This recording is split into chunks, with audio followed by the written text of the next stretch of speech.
Napabayaan kandila ang posible raw sanhi ng sunog sa Barangay Holy Spirit sa Quezon City.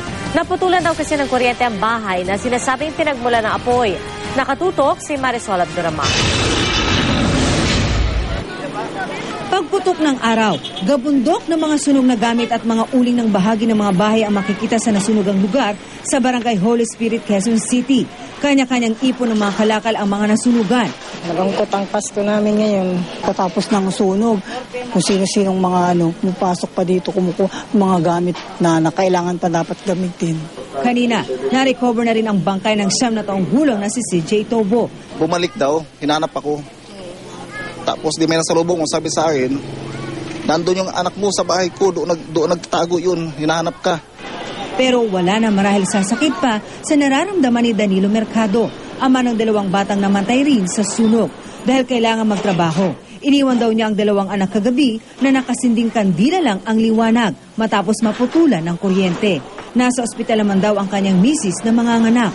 Wala pang 30 minuto siyang nakaalis ng magkasunog. Inula ko yung apoy, kaya may mga kunting dalos po. Hindi ko nakikita, naririnig ko lang kasi sobrang... Ibig mo sabihin sumisigaw-sigaw? Oo. Anong sinasabi? Sabi niya, Papa, sabi niya, tulong, dito kami, sabi ng lalaki.